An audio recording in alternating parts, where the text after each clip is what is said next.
Welcome to the Burrillville School Committee, March 10th, 2020, regular session, 6:30 PM, Burrillville High School Media Center, 425 East Avenue, Harrisville, Rhode Island.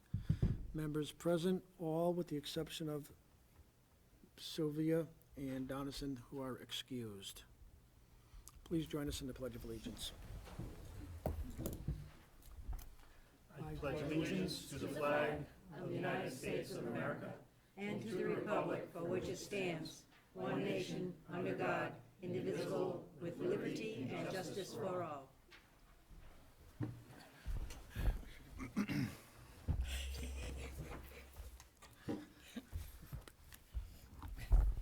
Item 2, recognition. We have none this evening. Item 3, consent agenda, approval of minutes, warrants and invoices, bids. Mr. Chair, make a motion to approve the minutes of the regular meeting February 11th, 2020, special meeting February 27th, 2020, and approval of warrant number 8 for the month of February dated March 10th, 2020, in the amount of $2,595,924.15. Sorry about that. Have a motion? Second with a comment? Motion to second. Discussion? Can I just recuse myself from the regular meeting minutes from the February 11th meeting, as Yep. I wasn't present? I'm sorry? She wasn't present at wasn't February present 11th. Are you abstaining? Yes. Okay. But the rest of you? Hello?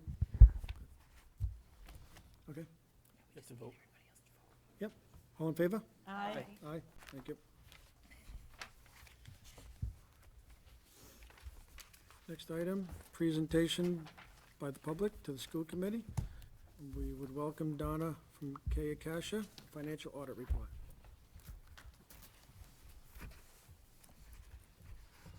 Good evening.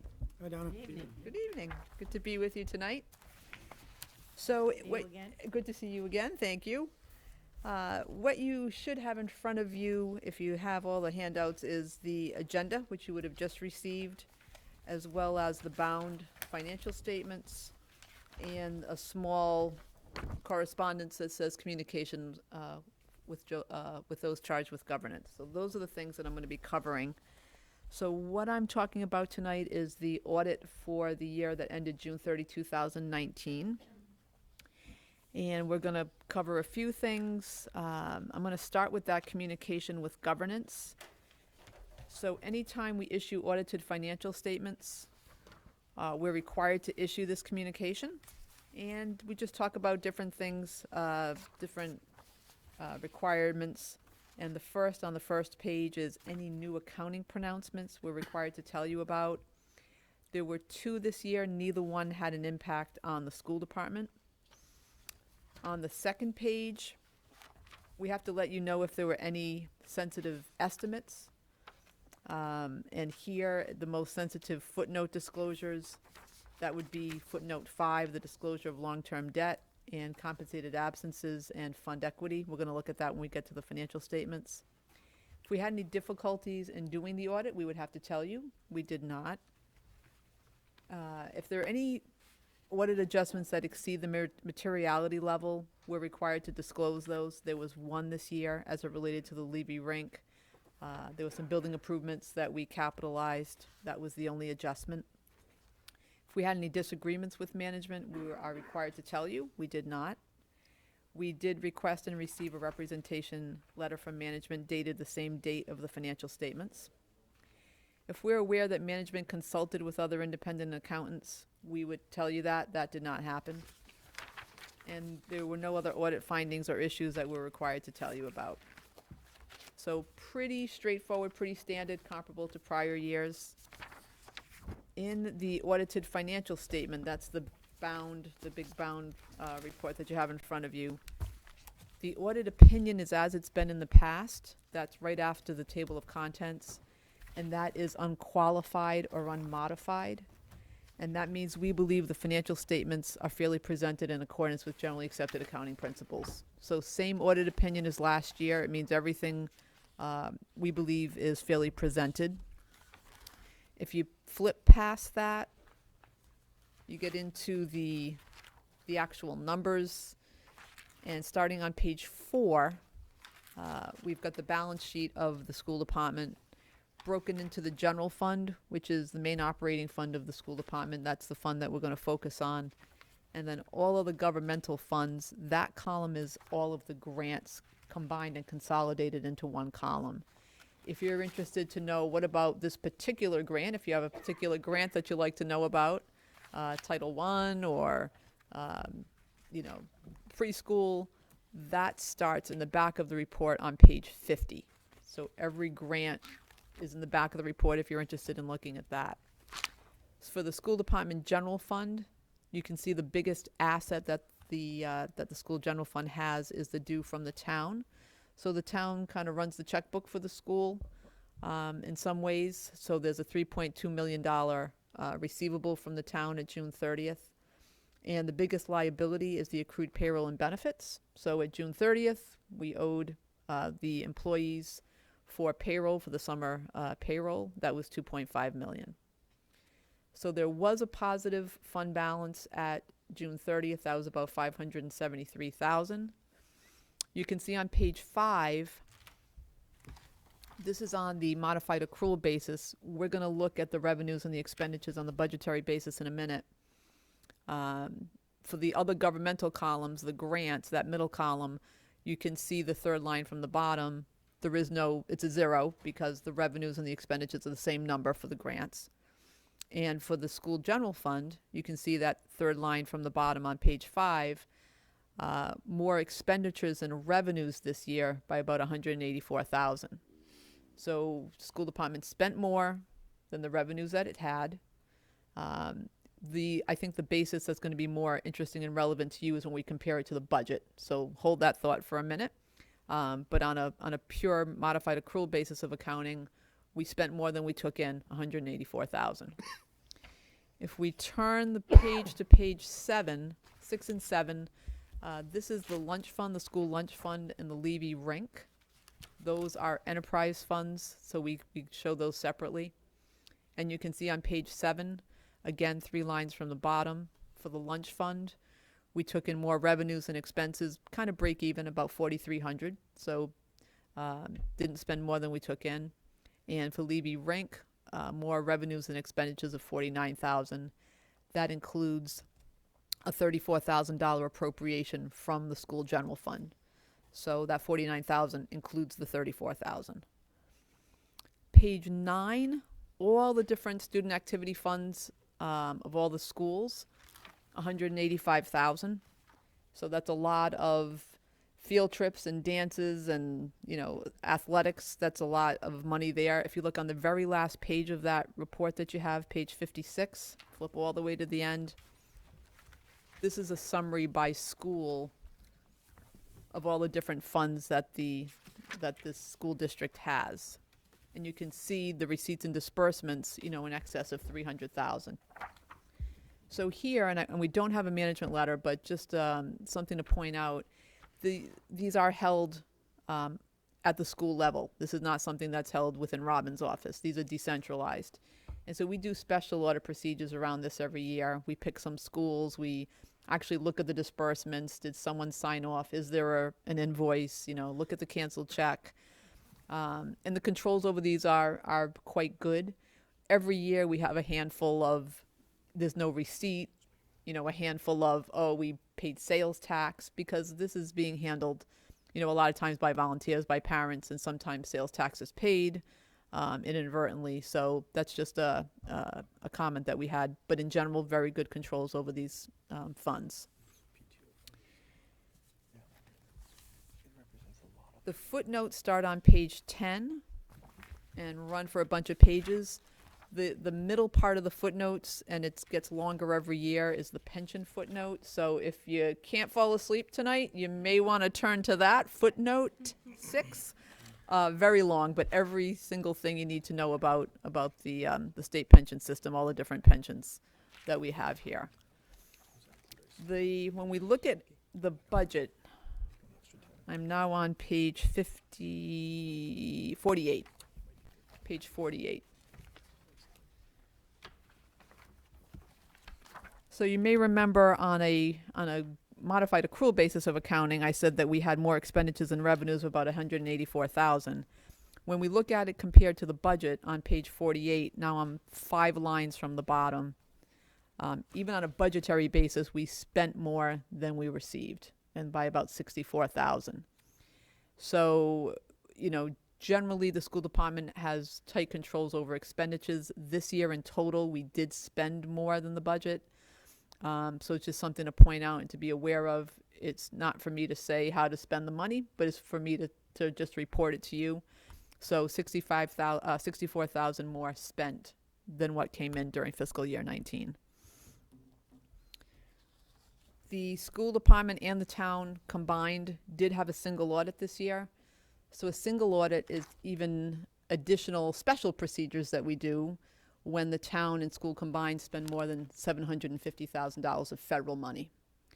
So the federal money, the big federal grants that you have here at the school department are Title I and free and reduced lunch. That one's called the Child Nutrition Cluster. That combined with CDBG at the town level, required the town and the school department to have a single audit this year, and generally the town has a single audit every year. We alternate programs, so we rotate the programs that we test. This year we did test the Child Nutrition Cluster program, which is the free and reduced lunch program, and we had no findings over those federal monies. That's a separate report that we do. Again, no management letter this year. I talked a little bit about the student activity funds, sales tax, and the other comment that we have when we tested payroll was a couple of the employees didn't have an I-9 form, and that's a form that you sign when you first get hired to say, yes, I'm a U.S. citizen, or approved documentation otherwise. And that's pretty common that when we test in different communities that there's always 1 or 2 missing, so we didn't see that to be a big issue. That is my quick summary. I'm happy to talk more or try to answer any questions that you have.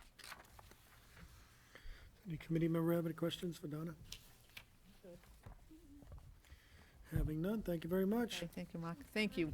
Good seeing you all.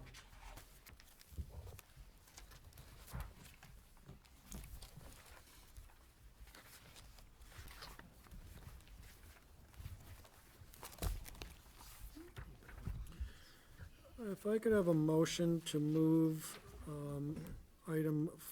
under item 14, district social media promotion to this section 4. So moved. Second? I have a motion and a second. All in favor? Aye. Aye. And this time we'll hear from Mr. Martin. So if I can, Mark. Dr. Slater? Thank you. In your packets, you have 2 proposals that Justin sent out under 14A. There is a printing error on one of these. The page that says District Partnership Practices. That should not be in your packet, so if you could rip that off and disregard that. That printed out while these were printing. That will leave you with 2 cost proposals with cost estimates from Justin. 1 for retention, Burrillville School Department elementary grades, and 1 for brand development and style guide. So I know I sent these to the committee about a week or so ago, so hopefully had a chance to review those. Asked Justin to be here tonight so he could give us some background and field any questions that you may have. Hello, Justin. Hey, it's nice to see you guys again. Good to see you again. So which one would you like to start with? I guess we could start with the branding proposal. Okay. When we met last month, I think it was last month, the weeks are flying by now, last month, but we had a discussion about branding and the role it can play in school systems such as Burrillville's and the way this has all changed in the last 3 or 4 years in terms of recruiting students and the image that a school system has to present now, as well as the quality of a school system on a human resources level, the employees that you attract, the messages that you want to convey to a community, and the general sense of in the competitive marketplace that we now live. So in our discussion last month and putting together this proposal, this is sort of what that looks like. And I tried to be as efficient as I could but I also, in that, was purposeful in giving you realistic anticipated hours, but also knowing that I highly suspect that that the branding project would come in at less than the numbers that are quoted in there. But in doing this, there are certain pieces that it's art sometimes, and so there are things where, for example, it might be a messaging discussion that we think we can have in one meeting, but it takes two. Or we might have something that we think is going to take 2 meetings, but ends up taking 3.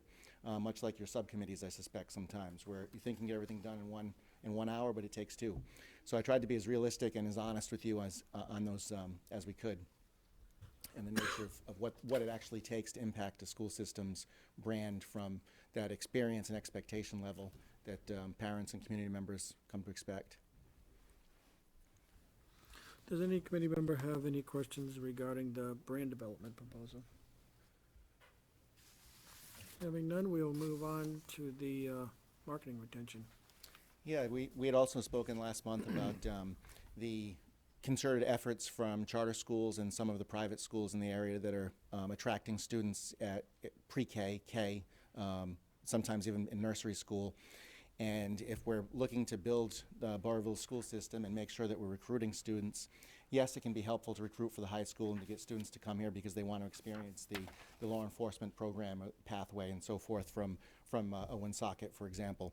But more importantly, to build the quality of the school system here is to make sure that your elementary and middle schools, that the parents who come here want to come here because they want to put their kids in the elementary school.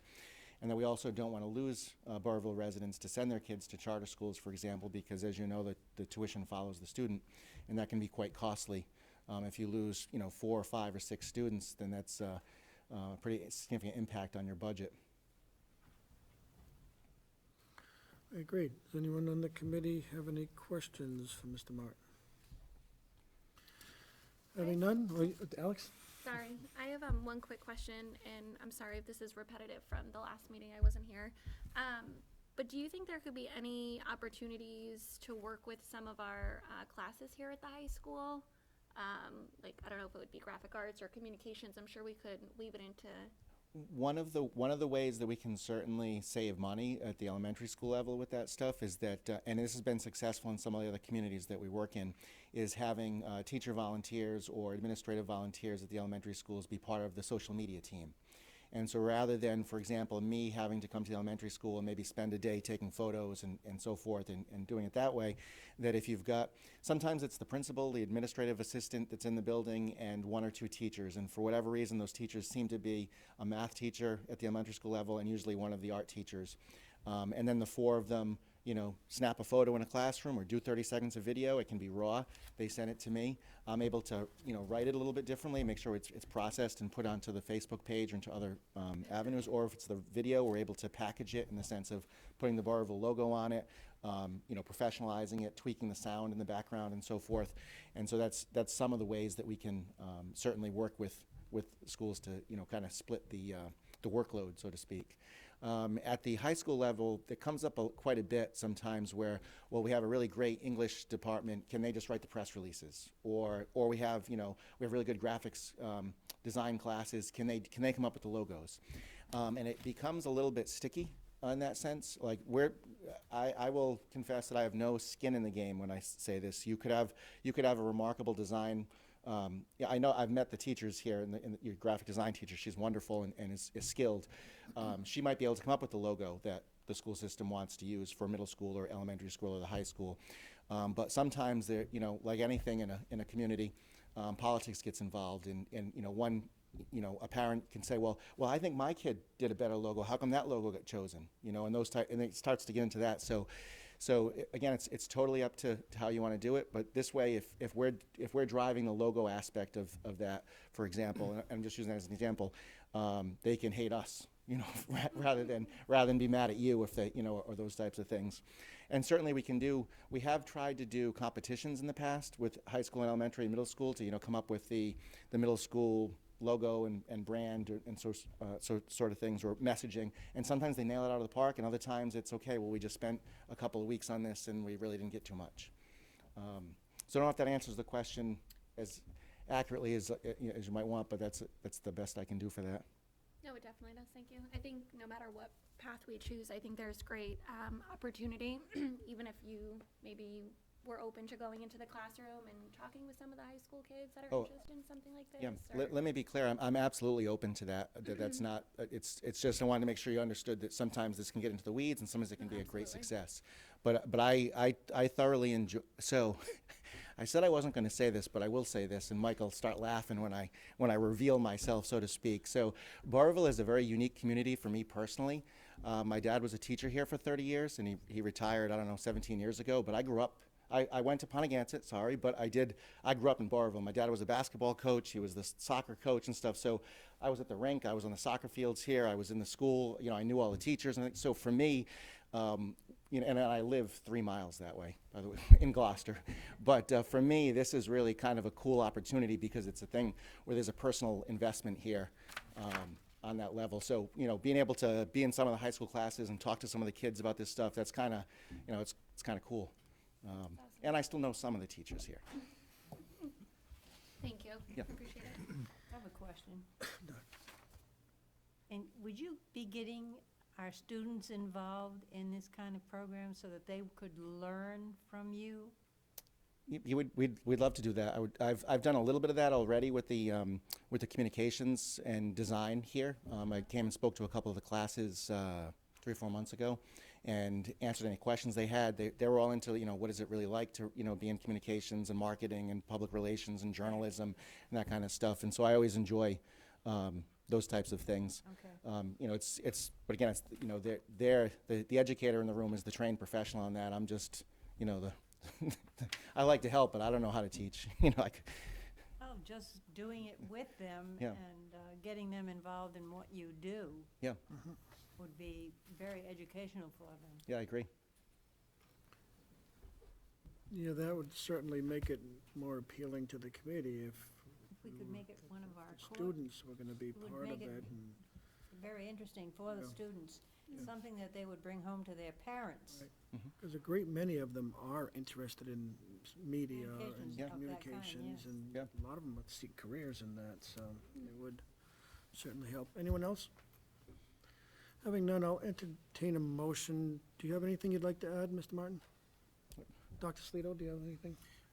No, I just want to say that I think that both of these proposals are important to us as a school system to keep driving forward the direction that we're going with promoting our programs, promoting our schools, and committing really to marketing ourselves across the community, both internally and externally, to promote our programs. I think at the high school level in the last couple of years, we've done a really nice job with that. We've still got some work to do, but I think we're definitely headed in the right direction.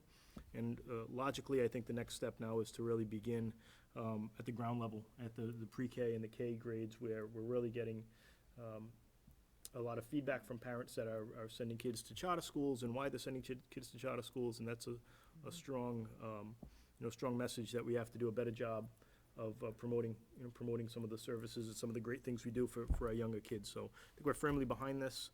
I think it's something that we should build into the budget in future years. As we just heard, our budget for this year is from the last fiscal year, we ran a deficit, and we're right on the line for this year. I would ask if the committee would be willing to table this until we have a better sense of where the budget is for the remainder of this school year, for next month, and then we can look at this at next month to see how we want to Say proceed when we forward. get our budget, we'll be able to decide on how we can do this. I'll make that motion to table until next month. Second. I have a motion and a second. Discussion? For all those who have something else to discuss regarding our district's social media promotion, we'll get back to that again under item 14. Okay? All right, thank you very much. Thank you. Oh, Thank you, guys. and we need a motion, right? All in favor? Aye. Aye. Thanks, Justin.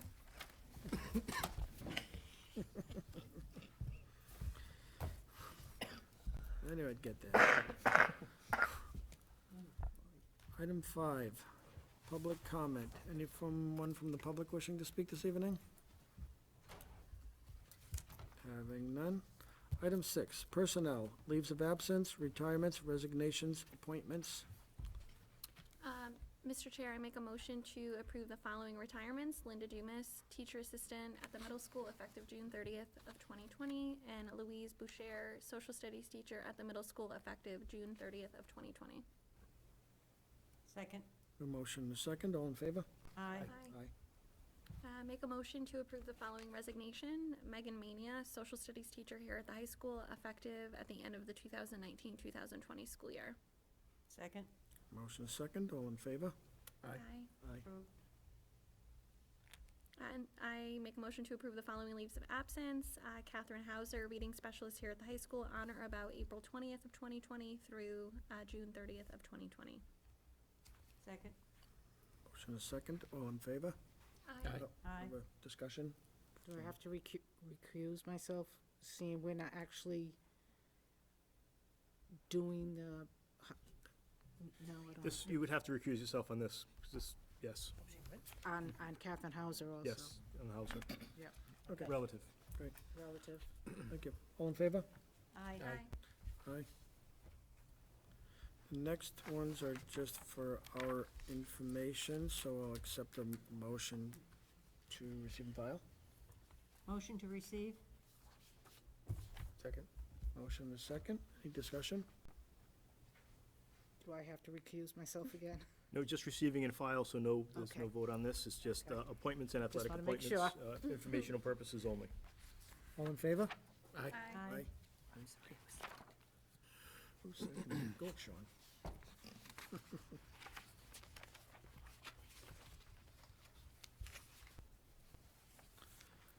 Next item. Chair, make a motion to, As presented. as presented, for the non-renewal. A motion to approve the non-renewals as presented. Second. Motion and a second. Any discussion?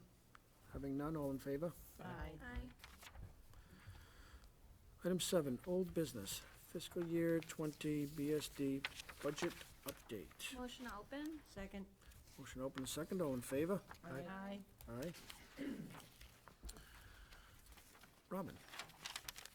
So, I am making a recommendation at this time to transfer, funds from our salary line item in amount of $90,532 to cover our unanticipated tuition line item expenses for the same amount.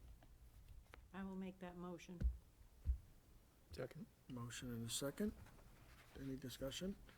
Having none, all in favor?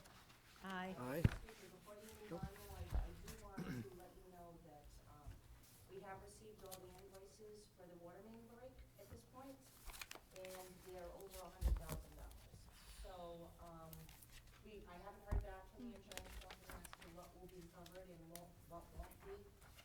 But I anticipate that next month I will be coming forward for either a transfer or an authorization to use undesignated funds.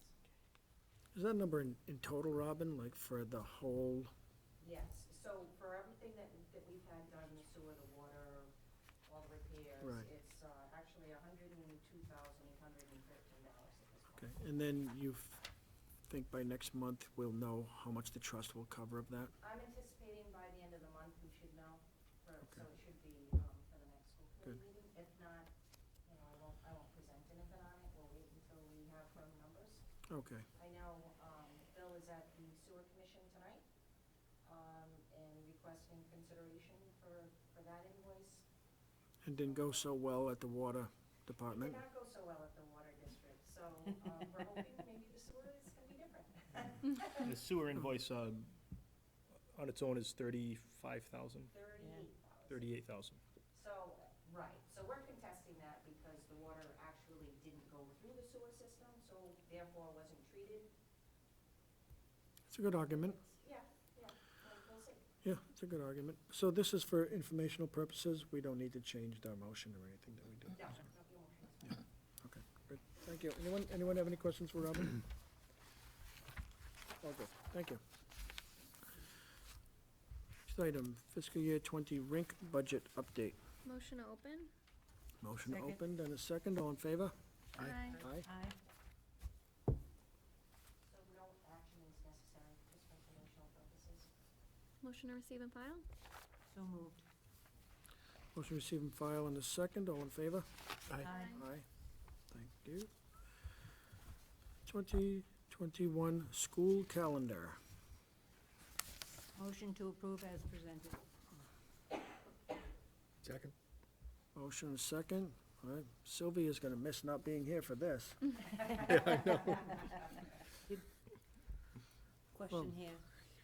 Did we, I know there was a little discussion on last month's meeting about having the full February vacation. What was the, just because as you can see, we're in the middle of another virus crisis. And it seems like every year in February, this comes about, and I just think that it would be worthwhile maybe to given consideration back to having the full February vacation. Gives us time to get the kids out of the schools, clean the schools, disinfect, do whatever we have to do. I don't know, that's my thought, and I think we should consider it. Well, it would be nice if we had a crystal ball to know what's be going on next February, right? What? Be nice if we had a What? Justin. Nice. But I think there's a pattern here, and it happens every year. We get these viruses now that are just, No, I understand what you're saying, especially with the, Would that, way if things we are did today. that, would that extend the school year? It would extend the school year. So just a couple of things to note about the February vacation. I think the concept originally of taking some days away from February vacation was to safeguard against a bad winter. Where a few years ago, we had 8 or 9 snow days, we were going right through the end of June. So I think that was one rationale. Also, if you remember back to a few years ago, when you had the February break, although it does provide a little bit of a break during the flu season, it really didn't impact our attendance numbers all that much, as far as I know. We had a significant amount of kids out in January this year with the flu, or with other illnesses. I don't know if February break will impact that or not. I would recommend, and certainly the committee can make whatever decision that you so choose, but I would recommend that we start that conversation for the following school year, for the Okay. 21-22 school year. Okay. Maybe do a poll of teachers to see what their take is and what their preference is on that. It's also a big issue with childcare, where some districts have a full week off, and some districts only have a couple of days, some districts have 1 day, and then that creates an issue with, teachers who have kids. So we were able this year, through the Superintendent's Association, to make sure that all school systems have the same April vacation, but February vacation is still all over the map from district to district and Yeah. school to school. Mike, if I could suggest, if you don't mind, if you'll allow me, if we're gonna talk to the teachers, we should talk to our parents as well, to include them, maybe a survey to them to get a good feel of what they think. yeah, I agree. Could do that. Alex? Can I ask a semi-silly question, or just to throw it out there?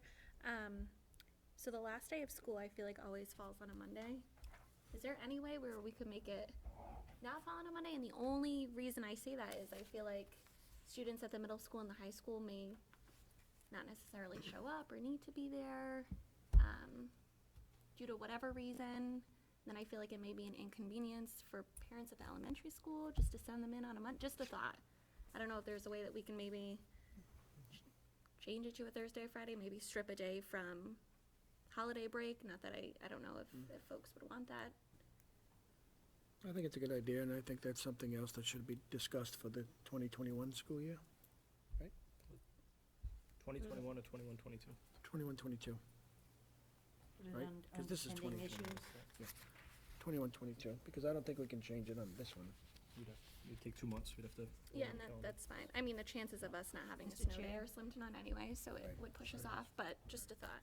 I think that should be part of the discussion. Yeah. Mr. Chair, why don't we put it under pending issues? Well, if we put under the pending issues, it will be there for a year or so before we can discuss it. What I can do is, That before. we could start developing a survey that would go out to parents and teachers about what their preferences are as it relates to February break and the end of the school year. That makes Yeah, I would sense. say we leave it up to the superintendent to Yeah. to Once I have that follow up survey on these developed, two. I'll present it to the committee. Great. Anyone else? All in favor? Aye. Aye. Thank you. Leave of absence request.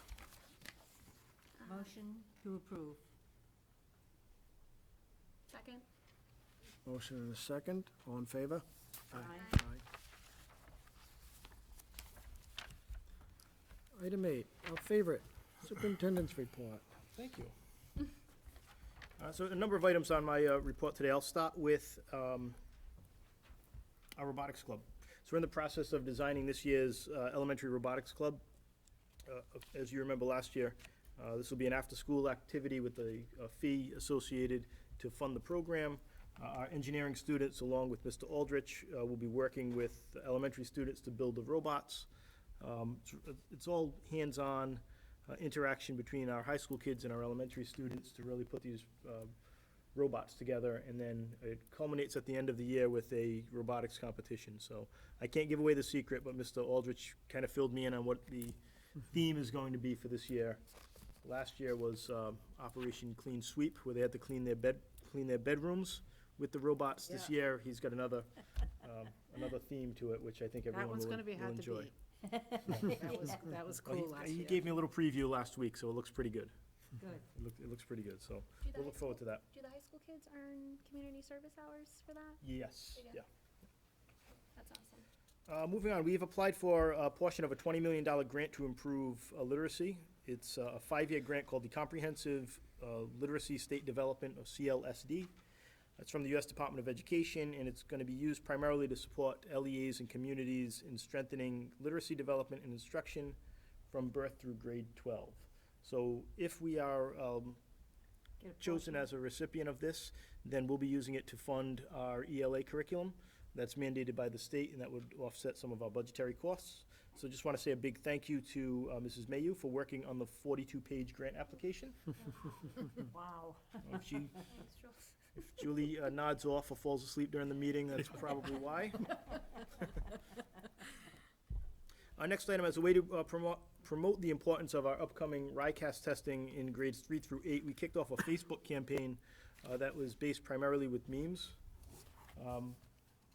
There's a lot of useful information that's included with these, with a little bit of, I'll say humor. Hopefully, people see it that way. But it's, so far, we're in week 2. We've got a couple more weeks, but we're really trying to get the word out to parents of our students in grades 3 through 8 that the RICAS testing is aligned with what we're teaching in class, and it is an important test. We don't want to raise students' anxiety that this is the be-all and end-all, but we do want to stress that this is an important tool that we could use to try to figure out where exactly our students are and what we may need to do with our teaching and learning and instruction to get our kids where we want them to be. I just want to make a comment. I've been following it on Facebook. I don't know who's doing all the Facebook posts about it, but they're really cute, all the memes and everything. They're you. really cute. I've been sharing them, and, yeah. Mike, kudos to your staff for coming up with that idea, because I have yet to see, even in Massachusetts or Rhode Island, a district do that, just to lighten the load on on the testing coming up. We may try to patent that. It's pretty good. Middletown hasn't done it yet, that's all I'm saying. Okay, next item, policies. So we have a number of policies that need either development or revision. This includes hiring policy, school improvement team policy, health records, immunizations, overnight field trips, communication, and social media. So as you can see, a lot of policy work that needs to be done. I'd like to start with the school improvement team and hiring policies. These were developed by Attorney Scunzio. It's really a model policy that follows the change in legislation with the hiring and the Empowerment Act, as it relates to the Empowerment Act. He drafted those. We tweaked them a little bit to better align with our own unique policies in Burrillville. And I sent them out last week to our administrative team to take a look at those and provide some feedback. I'd like to have them ready at the April school committee meeting for a first reading. And again, that'll be the school improvement team and hiring policy. So we have 2 policies, both of those policies in place now. This would be a really total revision of those to be better aligned with the legislation. So I think if we start with those 2, then we can come up with a plan to address the other policies. I'll be sending an email out to members of our subcommittee, our policy subcommittee, which is school committee members Donison and Donison and Sylvia. Sylvia, who are both not here, but they'll be taking the lead on that with the subcommittee, and then hopefully by April, we can have something to the full committee for a first reading. Would it be worthwhile to have the Health and Wellness Subcommittee take a look at the, I think there was two. Yeah, it's probably a good idea. The immunizations and overnight field trips. The overnight field trip one came up as a concern by the school nurses about medications and what the policies and procedures would be for students who need medication on overnight field trips. Mhm. So we could run that by the. I'll be planning a meeting in the coming weeks, so I can add that to the agenda. Great. If, school nurses aren't able to attend the meeting, or folks don't necessarily feel comfortable giving their input, then I'll just defer to the policy subcommittee. But I can send our feedback to you and then Sylvia and Don. That'd be great. I think in terms of policy too, we should ask Mr. Scunzio if he has anything for the, for district, that we can add to our district policy for administrators and teachers and employees' social media postings. So we want to make sure we have a very strong policy on that, and that everyone understands it. Sure, I'll reach out to Ben on that. Okay, the last item on my report is an update as it relates to the coronavirus, or COVID-19. So as you know, we've sent letters and guidance documents home to all families. I've been participating in Rhode Island Department of Health conference calls. I've worked with neighboring superintendents to ensure that we are following best practices.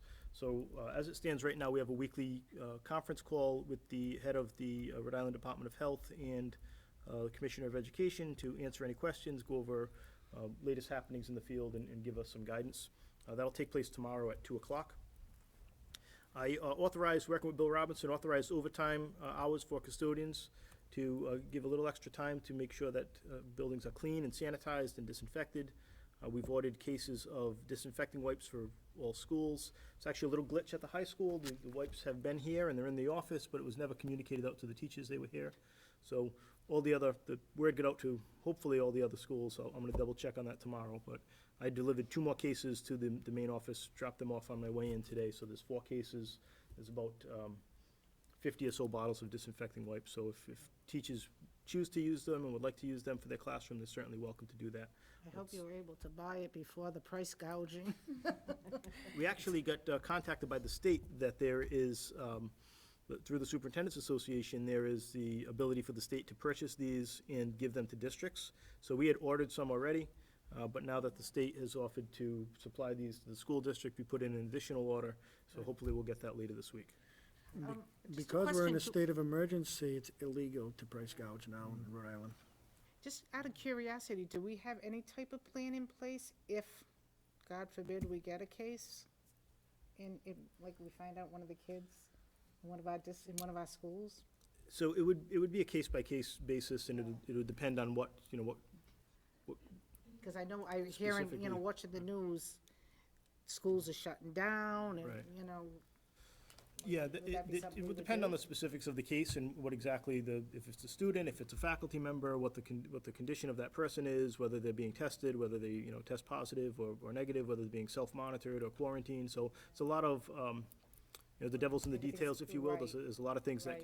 that can change from day to day and really from hour to hour with this. So at this point, what we're doing is meeting regularly with both police, fire personnel, EMT. I met today with the town manager and the colonel to make sure that we're all on the same page as far as communicating to the community about what we're doing, and being responsive if there is something that happens, anywhere in the town. We've got a few things that are specific to the schools that are, unique to schools rather than the town. One of those is overnight field trips and international field trips. So in particular, we have 2 field trips scheduled over April vacation, 1 to Spain and 1 to Iceland. So we have, I believe, 7 students going to Spain and 12 going to Iceland. These are trips that are paid for, already been paid for and booked by the students and their parents. I know Mr. Savidio is here. I asked him if he would be willing to speak on this, if there were any questions. Governor has recommended that schools cancel all international field trips. Okay, so, Mrs. Fidio, if you wouldn't mind.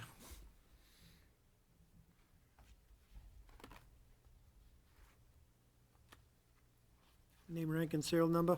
Yeah, Nick Servideo, 187 Concord Street in Holliston, Massachusetts. And in these high times of anxiety, it's always good to fact check. And there are more cases of COVID-19 in Massachusetts than there are in Iceland. So I advise you don't go to Massachusetts if you want to avoid that. We are all very concerned about student health and safety. That's obvious. And EF that's also their policy for the 50 years they've been in business. It would be bad for their business to send students on an international trip that was dangerous. And they rely on the Centers for Disease Control and the National Institutes of Health to monitor travel plans. And I don't know if you're aware of this, but there are 4 rankings, 1, 2, 3, and 4. 3 is avoid travel, 4 is don't go. Iceland is now a 1, and has been since the outbreak has started. Taking that into consideration is one thing, but actually having the parents decide on what's best for their families and their children is something that I will be meeting with them tomorrow. We have 4 options, or several different options. One is to go in April as scheduled, and that is still a possibility. EF is running the tour, and it could happen. Another option would be to reschedule the tour for sometime this summer. Excuse me. However, the tour that I'm going on is not available in the summer. So we could possibly schedule a different tour in the summer. No guarantee that situations are going to be better or worse, but we don't have a crystal ball for that. Right now, the Centers for Disease Control considers travel to Iceland as being safe. That would be at no extra charge. A third option would be to move the tour to 2021.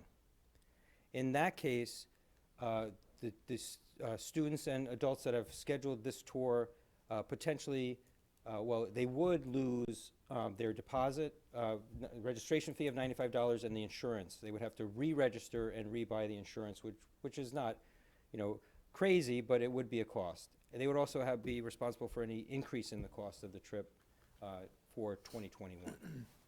Nick, can I ask you one question on You that? can ask me as many questions as you like. Interrupt you. Are any of these students seniors? Quite a few. So the Which- likelihood of them being able to take time away? Correct. from college and post-secondary? Another option is that EF will give all travelers a voucher, good for the cost of the trip, minus the registration fee and minus the insurance, that they could use by the end of 2021. Actually, it has to be used by September 30th of 2021. Now, we're not StubHub, okay? We don't sell vouchers. They are possible to resell these vouchers, but the problem that really we face for seniors is that once school year gets out, I don't know what everybody's plans are. So to reschedule a trip in the summer might not be possible.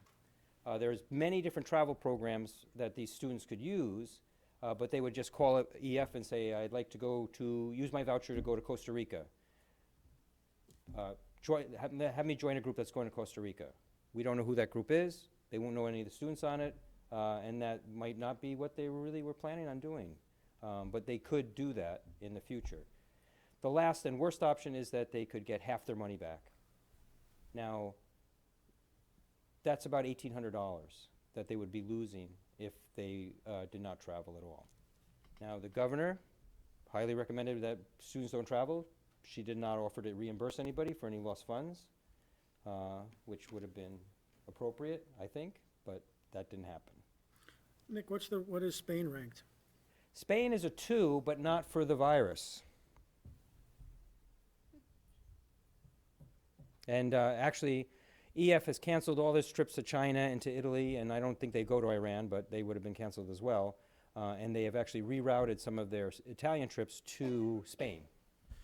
Have you gotten any feedback from the parents? I'm meeting with them tomorrow. Meeting with them tomorrow? So tomorrow night we'll be here and discussing all these different options with them.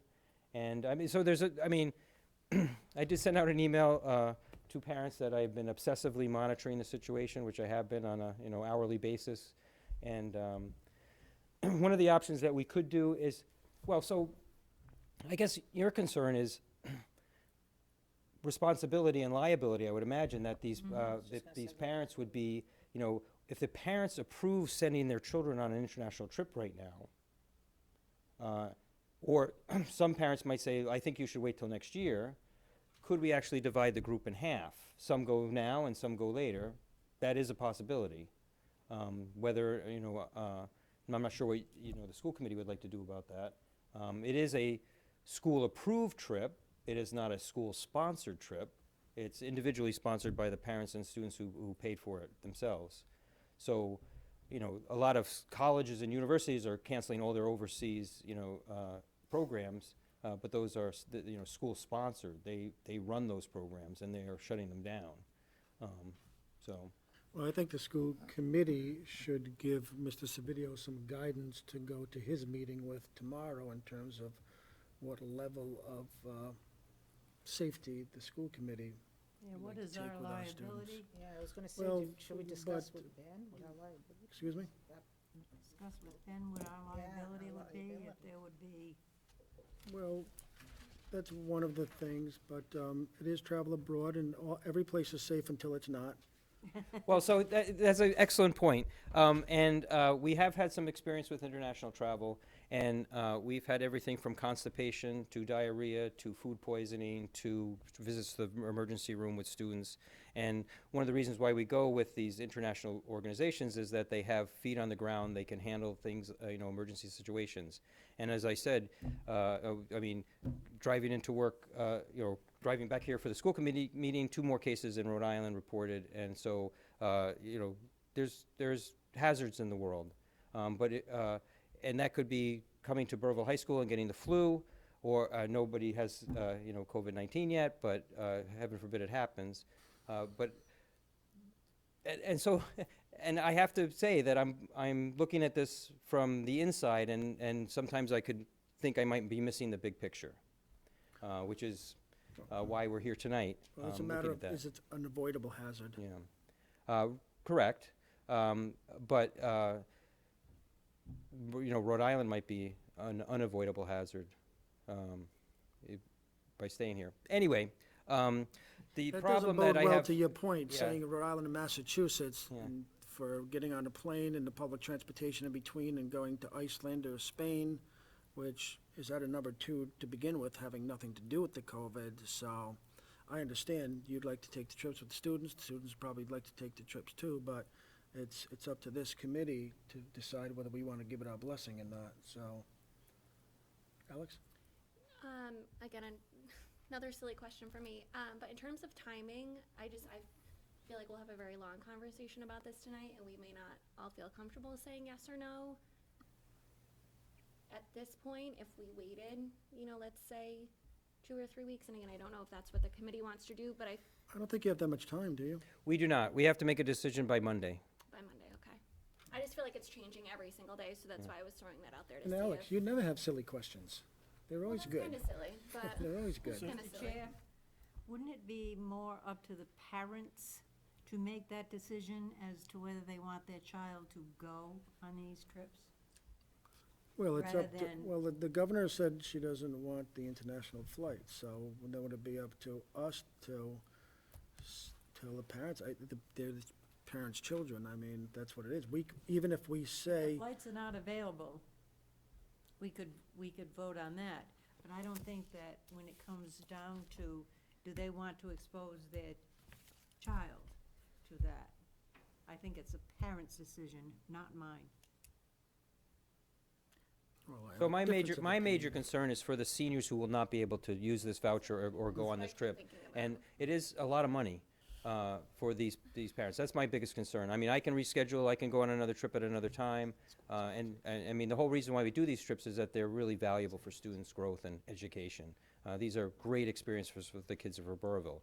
Right now, it's, you know, the world has gotten crazy.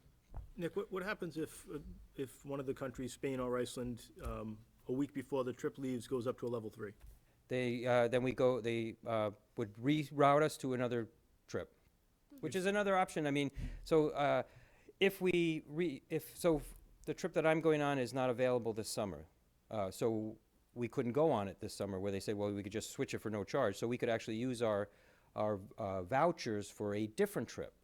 And, but I don't know the availability of students at that time. You know, have families schedule vacations, kids go off to college. It's all different, you know, situations that are unknown. Yes?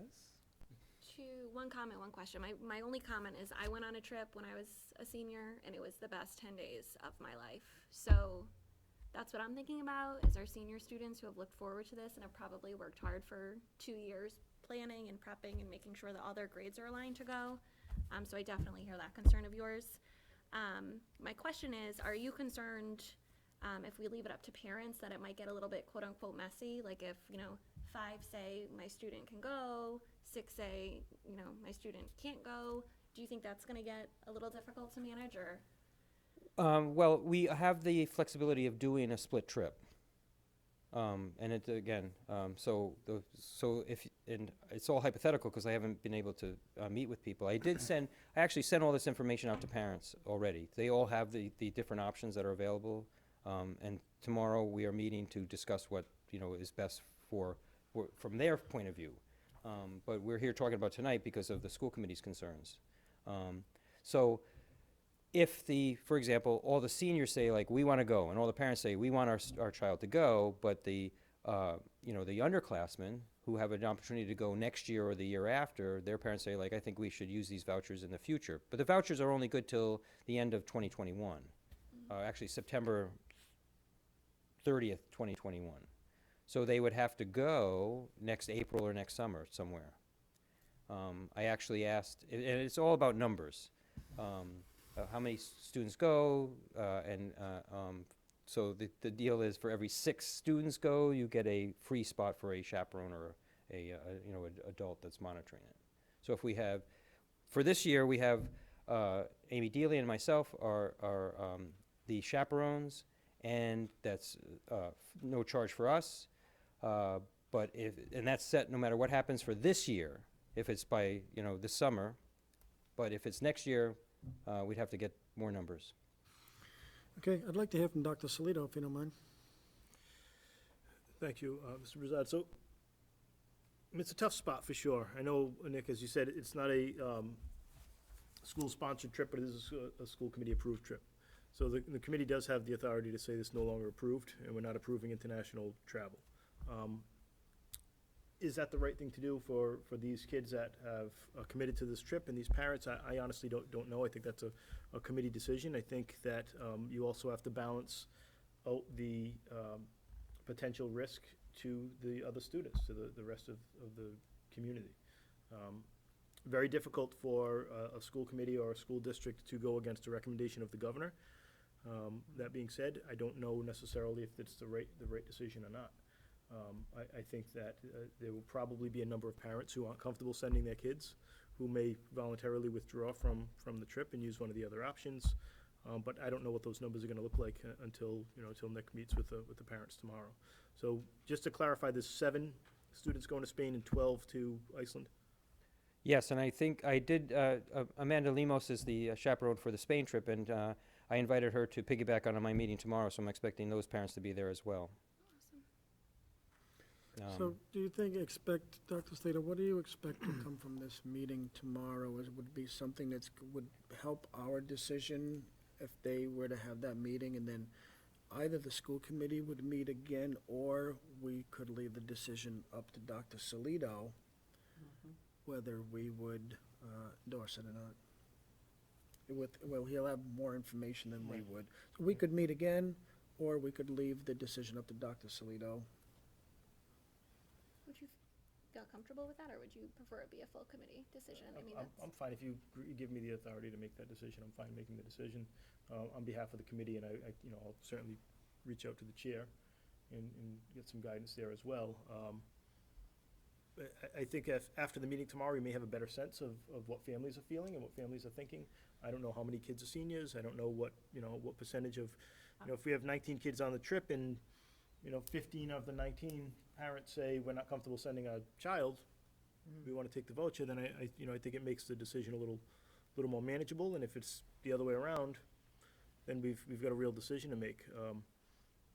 I think it's hard because you don't know where how Where this is gonna turn go. out. Like in a week from now, this could be full-blown all over Rhode Island. We could possibly have our school closed a week from now. Who knows? It might be what we bring to Iceland, too. Well, that's the thing. What we bring to Spain, what we bring to Iceland, but I mean, I Dr. think the- Spito, would you I be think- able to go to that meeting tomorrow, just so you can get a good feel for where the parents, I mean, I know Nick What would. time's the meeting? 6:30. I'll honestly have to check. I'm not sure if All I right, can make it I tomorrow. just thought that you could get a I will good certainly feel. relay the information. I'm Yeah, sure. I think that, It would be But no, biased. we're, It would we're be under biased time constraints, information. well, so I mean, I think the easy decision for the committee would be to say, no, we're not allowing any field trips outside of, you know, the US. Well, It would be the, I won't say the easy way out, but that would be the Yeah, I was gonna say, a that's. traditional not an easy decision. We're going with decision. what the governor said. The governor's recommending this. We're going to go and, go with the governor's recommendation. Is that the right thing to do for all of our kids? Honestly, don't necessarily know if that's the case or not. I'm sympathetic to Alex's thought that to have these kids lose this opportunity would be, something they would never get back. They would never get it back, but if one gets ill, then that doesn't make it right either, so. This is getting really nitty gritty. I'm right on the line. I don't have an opinion right now either way, but it's not a school sponsored trip. So we're not sending these kids. So No. do we have the complete, We have to authorize it. It's approved. We have to approve it. right, So if we, excuse me, if we approve it, but the final decision should be made by the input of parents and the superintendent. Well, I don't think we should approve it based on a conversation that hasn't It's already happened been, yet. it's already been approved, so. We you already would- did Yeah, it's approve already it. been Okay. approved. Alright. At this point, you would have to revoke the approval.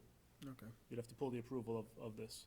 We didn't really talk about liability either. What's our Well, liability? the issue is, are we putting the other 2,300 kids in the district at some kind of raised threat? And I don't, I In mean, I the can't answer that. community. In the community at large. The whole community, it's. And that's why the such a governor made hard that decision. issue. It's a complicated issue. It's really not fair for the 19 kids that have been planning on going on these trips, but I don't know what the easy answer, if there is one, would be.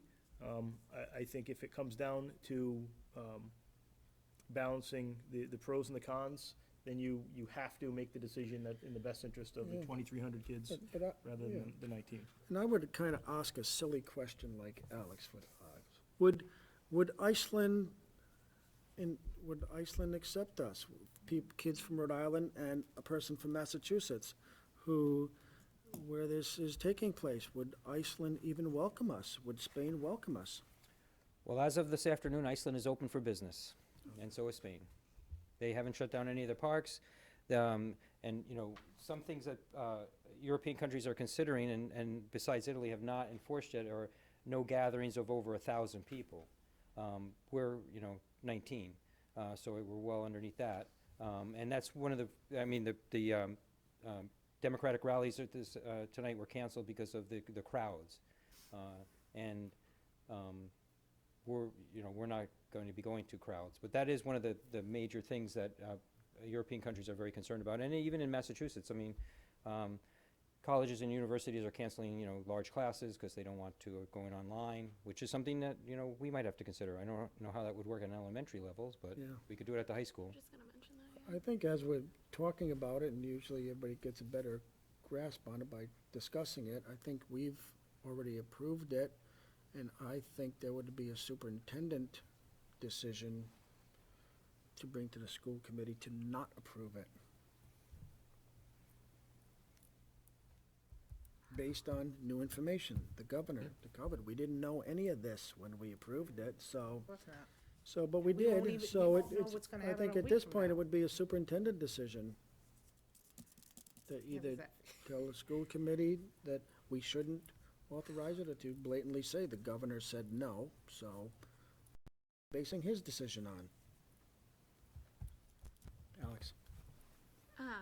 So let's say Nick meets with families tomorrow, 15 kids or, 12 kids, and parents say, yes, I still want to go. based off of the number, you say, okay, just this is all hypothetical. Do we have anything in place at a local level or state level? Like, could there be online learning if needed? And I'm not saying I want to quarantine our kids to their houses for a week or two by any means, because that's not the same level of learning, but. You know, if they come back and have been exposed to it, they will automatically have to go into quarantine. Right. Yeah, DOH would make them. But just, Well, like, in do the, we have in the plans governor's or? letter, and it refers to the Department, the Centers for Disease Control's quarantining procedure. And when you look at that, it's for people who come back from the level 3 and 4 countries, not from any other country. I emailed the State Department of Health and didn't get a good answer because they really don't have a self-quarantine policy.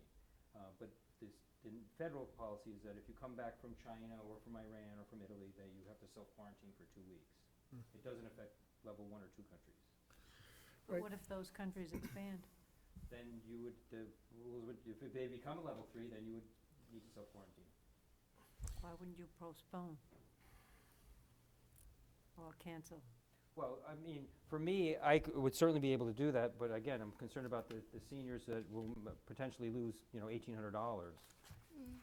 If they can't, they're gonna get a voucher that they can't sell or can't use. They could lose the entire, the entire Nick, cost of the trip. going into the trip, did parents know that was a possibility, that if there was some kind of, I'm sure that it's somewhere in the fine print. Probably somewhere in the fine print. Somewhere in the fine print that no one reads in the paperwork that they sign. Right, and the reason why you don't get all your money back is a lot of the things were already booked and paid for. Right. And that's the Planned for, explanation I got from EF, is why you can't get a full refund. Right. But they will give you a full cost of a voucher for a future trip. That, again, I don't know what people's schedules are in the next year and a half, or whether they could use it or not. Right, yeah, probably not. Sean, do you have a question? So, I'm from, my thoughts, my personal thoughts on this is it's better to throw caution into the wind. But yet I feel for the seniors, because myself, I did go on a trip that we did plan 2 years, many, many moons ago.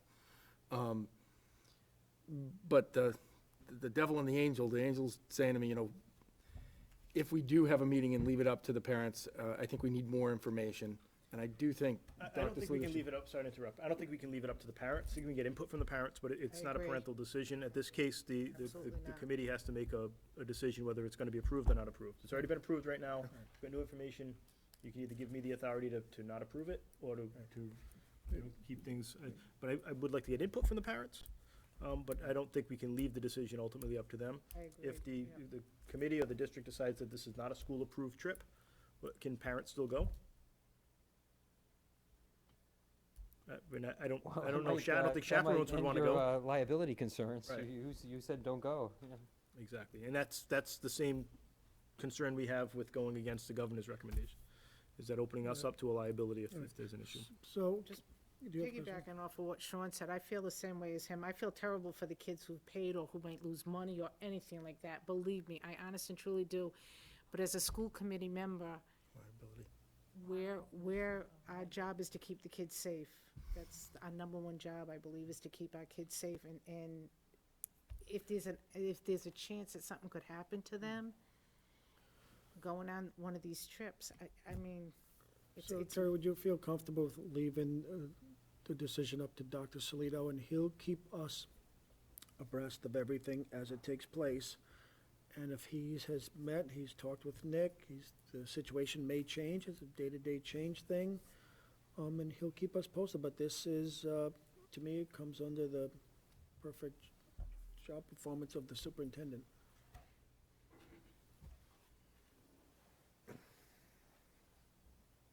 Is everyone comfortable with leaving it up to superintendent? He'll keep us posted, and if he needs to call a special meeting, Do you want me to make a motion that we leave do we the, need a motion? I don't think you need a motion for that. Don't need a If you give me motion? the authority to do that, can bring it back, and if we need to have a special meeting just for that vote, we can do that, and then you may hear from parents at that meeting with their Okay. input. okay. What, the deadline's Monday? Monday, the 16th. Today's Tuesday.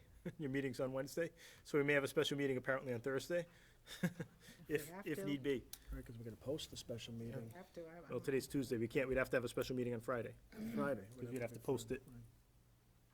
Although if the, Well, Well, that's, if your meeting's I'm not an Wednesday, expert on school committee business, but if you give the authority to the superintendent, then can he just make the decision without a special meeting? Unless he feels it needs to come back to Yeah. the school committee, then, you know, that would be, again, part of his decision, but certainly he would keep me informed on what's gonna take place, and We don't want to impose upon ourselves and this community the liability of what could happen. well, the other option, Dot, and thank you for saying that, the other option is if the committee all feels that way, that this is a liability issue for the community at large, then I would recommend the committee just vote on that today and cancel the trip.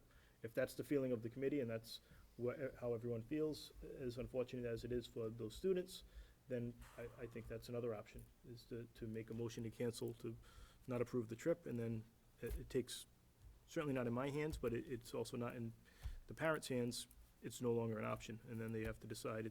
It'd be painful for those kids, and it may cause some angst among parents and some economic hardships.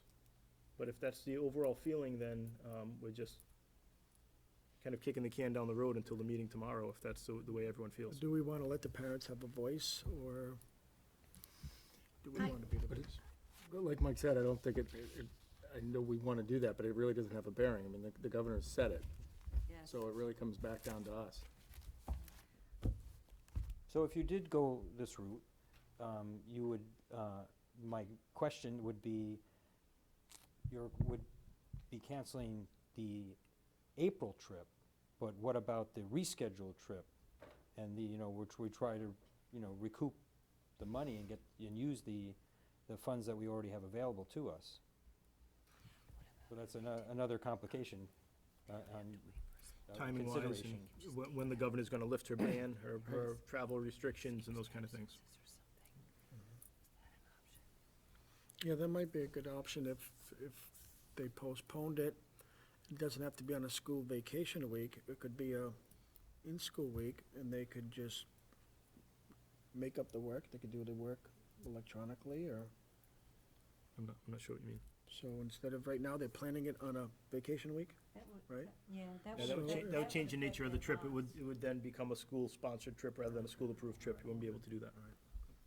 Has to be over non-school time. Okay, well, we're looking for options. Yeah, well, I've been thinking about it. We're looking for So options. if we did not go in April, we would be going, so if we went in the summer, even if, I don't even know if that's possible, then before, There'll be no more ice in Iceland in the summer. Northern Lights tour. Yeah. There's different options that I would try to work with the parents and the students to use the money that would be in the bank. With the,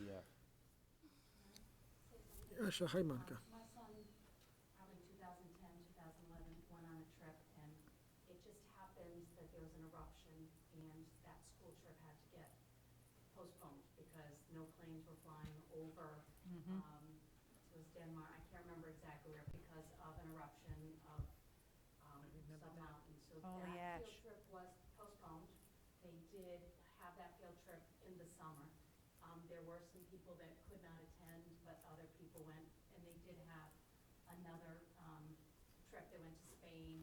There was a different trip. They had different places, but it was just as valuable. So even if you can't have it in April, if you have something similar, might not be Iceland, but something else in the summer, it would be worthwhile for. So it's not a total loss, they still get to do a trip, I don't know, I just feel very torn, like I just morally feel like we should give You parents you the option enjoyed your just- trip so much, you'd No, want I to take it from just you. feel like parents and and I completely understand that we need to abide by the governor and state thought and policy, but I feel like, I don't know, these families, Yeah, but the liability is so great. no, I feel like, I feel bad for these students because they would be missing something that. Opportunity of a that- lifetime.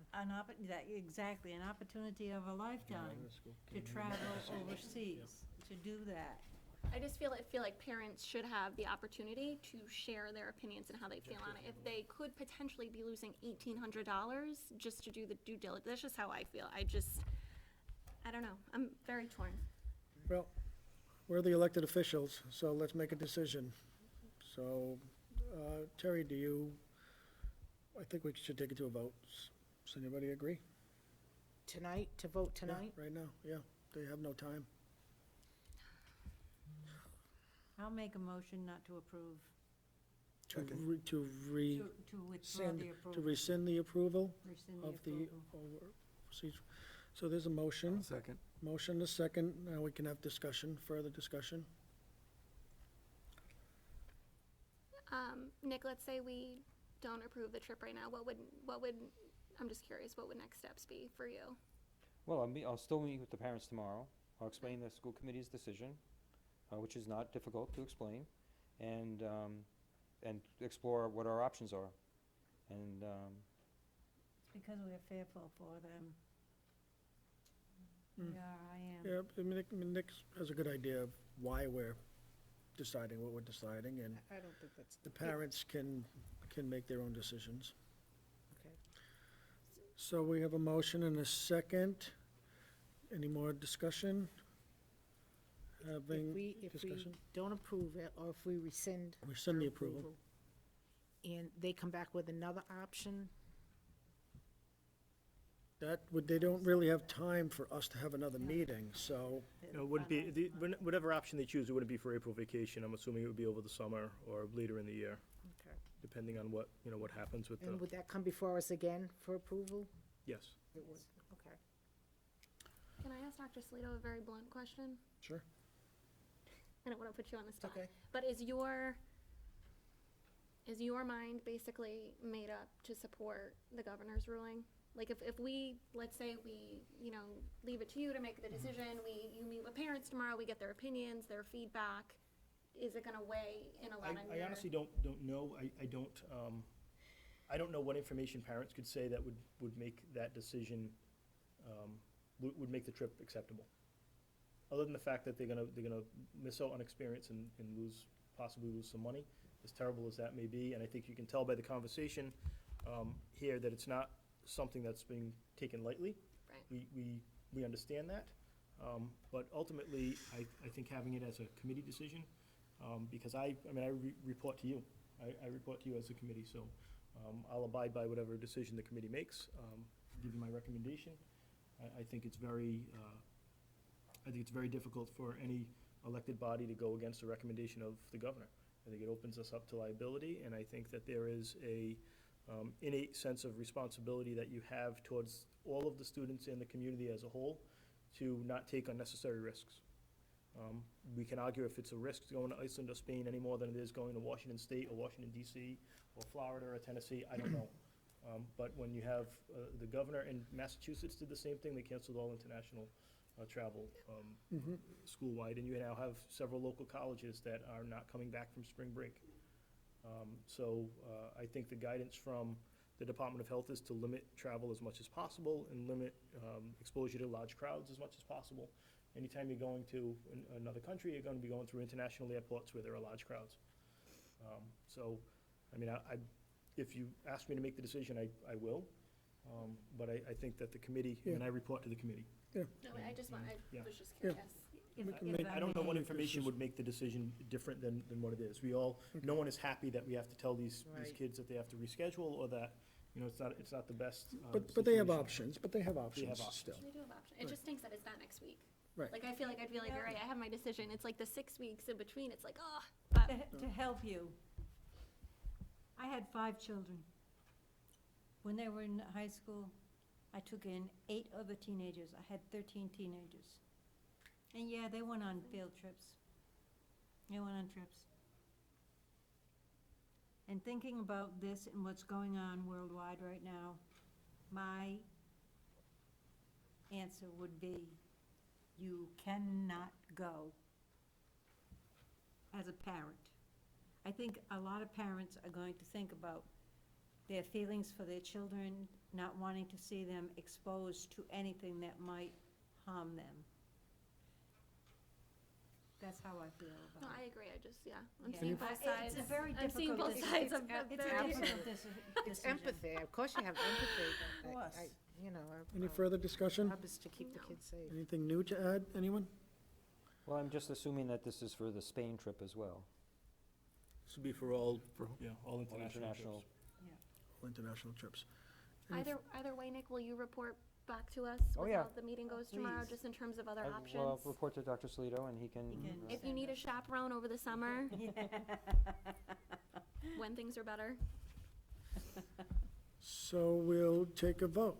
Terry, this is on a vote to rescind the overseas field trips. I'm gonna vote to rescind with a very mixed emotion, but I am gonna vote to rescind. Scott, Rescind with mixed emotions, yes. Sean, Joe, yes. Alex? Yep. Aye, it's unanimous. Thank you. Thank you, Nick. Thanks, Nick. Anything else on your report, Dr. Salito? Hate to end like that, but just to bring up the other fly in the ointment with all the field trips is now we're gonna have decisions to make about domestic field trips as it relates to students and the coronavirus. There's a DECA trip, I believe, is in Tennessee coming up in a few weeks. There's a number of other field trips, and there are some states, I believe Massachusetts today said no out-of-state trips for students. So, we'll keep that on the radar. As it stands right now, there's no guidance on that, from the governor or the Rhode Island Department of Health or Department of Ed. So I'll keep you posted as that develops, but certainly something that we're gonna keep our eyes on. Yeah. I have a conference call again tomorrow at 2:00, and then we'll be issuing some guidance out to all community members about latest news and guidelines and recommendations from the Department of Health as it relates to COVID-19. Okay. Is that trip after our next meeting? It Is is, it over April vacation as well? the DECA one's over April vacation, I believe, yeah. So if we had to have another discussion, we have time. I think that there's probably some pressure on DECA to respond. They may end up canceling that trip, Postponing, yeah.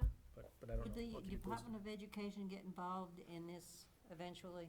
All they can do is make recommendations. I don't think that they can mandate any district make a particular decision because they don't work for that district. Yeah.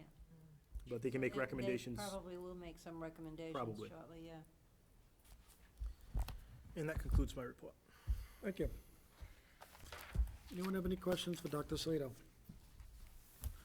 Having none, we'll move on to item 9, Administrators' Reports.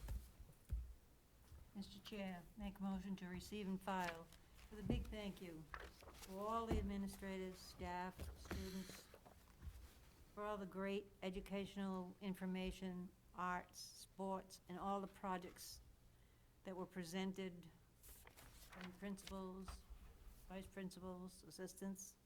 The reports were great this month. Thank you very much. Second. Motion second, all in favor? Aye. Aye. Item 10, Reports of School Committee Subcommittees. Anyone have anything? I'm gonna be planning a health and wellness subcommittee meeting over the next few weeks. If you have any agenda items, feel free to flip them to me. I have a feeling COVID-19 will be one of them, but I'd like to not spend an hour talking about it. We can spend some time, but if you have some other pressing issues or ideas, just send them to me, please. Great, thank you. Anyone else? Having none. Item 11, Correspondence, Communications. First item will be the Smithfield School Committee Resolution recognizing Public Schools Week. Receive and file? Second. Motion second, all in favor? Aye. Aye. Next item is a Middletown School Committee Resolution, categorical fund of non-public transportation. Receive and file? Second. Motion second, all in favor? Aye. Aye. Next one is Middletown School Committee Resolution, categorical fund for high-cost special education. Receive and file? Second. Motion is second, all in favor? Aye. Aye. Aye. Aye. And Middletown School Committee Resolution recognizing Public Schools Week. Second. Receive and file? Second. Motion second, all in favor? Aye. Aye. Okay, new business. Mr. Chair, make a motion to approve the homeschool applications as presented. Second? Motion is second, all in favor? Aye. Aye. Mr. Chair, make a motion to approve the purchase of the A.T. Levy playground equipment as presented. Second. Motion and second, discussion? Just want to mention a couple of things, and Monica's here as well, but this is what it's going to look like. She was good enough to give us some renderings, some engineer renderings, but it'll look something like that when it's done. Nice. I'll pass this around, really nice to take a look. Got some other copies here. Really excited about the work to be done at the playground at both A.T. Levy and Steer Farm, which is going to be funded, a majority of that by BEC. So, lots of good things coming with the playgrounds at both A.T. Levy and Steer Farm. That's the rubber matting. You're passing around, and there's another picture that the PTA is adding to our elementary That's this one. K1, yes, the same picture.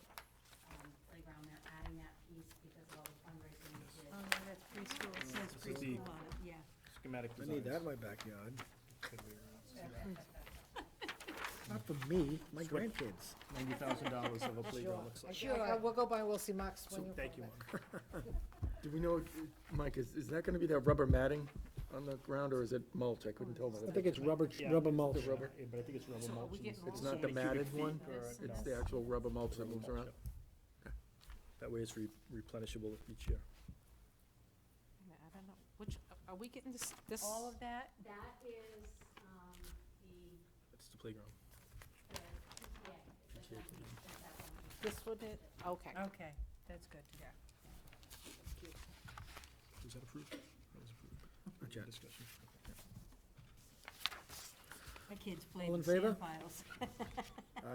All in favor, Alex? Aye. All in favor? Aye. Aye. That was good.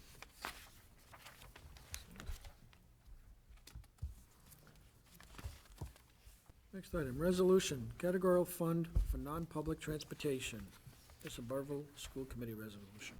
So this is a mirror resolution to the Middletown one about the non-public transportation categorical funding. Basically, the change in what we're asking for is that the General Assembly supports inclusion of ESSA transportation provided by statewide transportation program and local districts under the non-public transportation categorical fund, and increase the level of funding for this commensurate with the cost. So basically, they would cover the cost for out-of-district transportation through ESSA. You know, it'd be a huge help for us financially and budgetarily. We're way over budget with the transportation costs, which are astronomical for our district students. Motion to approve the resolution as presented. Second? Motion and second, all in favor? Aye. Next item, resolution, categorical fund for high-cost special education, Burrillville School Committee resolution. Again, this is another mirror resolution to the Middletown one. The big push here is that we are requesting the General Assembly supports full funding of high-cost special education categorical fund, a reduction in the eligibility threshold from its current amount to 2 times the amount of the core and student success factor. Basically, that would lower the high-cost special education burden on the district. Yep. Which right now is, for our cost, is in the neighborhood of $73,000 per student. Dr. Salito, these resolutions are piggybacking on the meeting that we had with town council, a joint Yes. meeting we had with Yes. the state reps and our senator. Correct, they're both aligned with what we discussed at that Okay. meeting, and they're really word-for-word mirror resolutions to what Middletown presented. Yeah. And there is pending legislation that supports both of these. Or that this would actually support their legislation, not the other way around. Okay. Motion to approve as presented? Second. Motion and second, all in favor? Aye. Aye. And to piggyback off that, the meeting that we had with the state reps and the senator, we learned from that meeting that our representatives would prefer we write the legislation ourselves and give it to them, and for them to add or delete their comments and present it as such. Their staff, they're either shorthanded on staff or their staff isn't akin to writing educational legislation. So, it's something we're gonna have to look at. If we want any legislation heard at the State House, we're gonna have to write it. It wasn't a good meeting, in my opinion, because they just confirmed what we all already know, that nothing can happen at the State House, because it's just one party against the other, it's everybody against this one, it's, no matter what the governor says, it's not gonna be done because it's the governor saying it.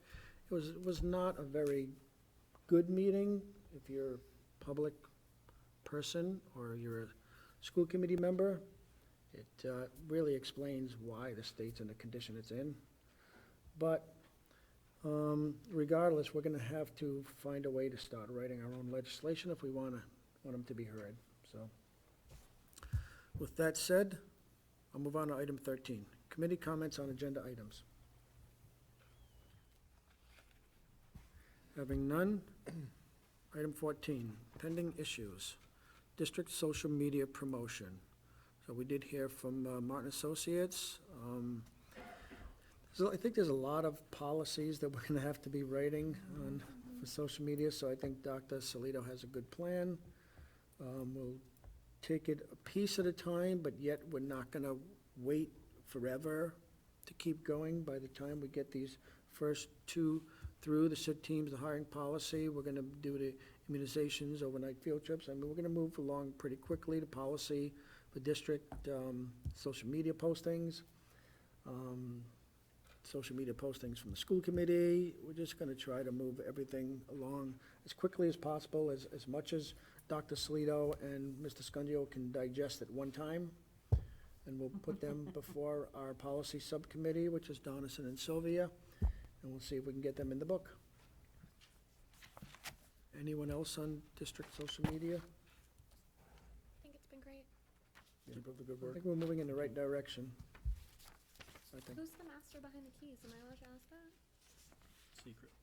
Is a person Good man. very good? Don't give it up. Person's very It's good. everybody. There's one master, and that person's really good. Very, they're not like dry posts, we'll put it that way. Like, they're enjoyable to read and see and things like that, so. Yeah, I've heard the same thing. I've been reading one on my flip phone. Item 15. Actually, I print them out and I send them to Mark so you can. Via snail mail, right? So I drop them in the mail on a Lick the Friday. stamp and he puts it on there? Literally snail mail. Weekly social media postings. That's awesome. Motion to adjourn? So moved. Motion and a second, all in favor? Aye. Aye. Thank you, everyone, for coming.